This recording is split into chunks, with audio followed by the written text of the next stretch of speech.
Hello guys! So, welcome back again sa ating another episode sa ating Trade for Cash na video. So, for today's video, pag-usapan natin yung SPayLater. So, ang SPayLater po guys ay isang product po ni Shopee kung saan pwede kayong makautang. You can buy now or and pay later din. So, yun yung SPayLater ni Shopee. So, basically, pwede kayong bumili ng kung anong-anong items sa Shopee. Ayan, gamit ang SPayLater ninyo. So, kung gusto nyo naman na hindi mo gagamitin pang online shopping, gagamitin mo siya sa ibang bagay, gagamitin mo siya sa pambili ng gas, pambili ng bigas. Ayan, so gusto mo siya i-convert into GCash, andito lang po tayo ready para i-convert yung SPayLater ninyo with a very low fee. So conversion fee natin ngayon currently nasa 10% lang. So grab nyo na guys habang mababa pa yung fee, and real time 2 to 3 minutes, 2 to 5 minutes makukuha nyo na, and wala masyadong requirements.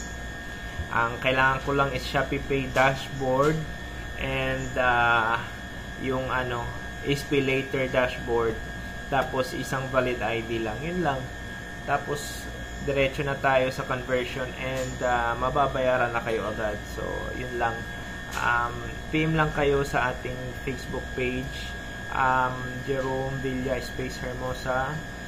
Ilalagay ko sa description ng video na ito yung Facebook link ko mismo. Okay, so mag-iingat po tayo sa mga scammer kasi marami pong scammer dyan.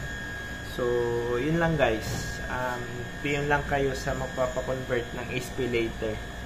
So yan lang, and see you. Sa mga gusto din magpa-convert ng GGives, meron din tayo credit card limit to cash, ano pa ba, G-credit, meron din tayo, meron tayong home credit kwarta, to GCash. Sa mga unverified din na GCash na hindi nakakapag-send, hindi nakakapag-cash out, so meron din tayo niyan. PM lang kayo, mabilis lang, 10% lang din yung dyan, yung fee ko sa unverified GCash to cash out, yung ganon. Tapos GrabPay meron din tayo. So halos lahat ng service meron tayo. Yung Lazada meron ako dati, SPayLater, pero ngayon hindi siya available. So yun lang, hindi siya available. Medyo puyat tayo ngayon kasi iba yung schedule natin. So puyat-puyat lang. Ayan. So, maraming salamat guys sa mga pagtitiwala nyo. So, we're ending the month of July with bountiful blessings na binigay ni Lord. So, salamat Lord. Salamat sa mga taong nagtitiwala. Yun lang guys. Thank you so much.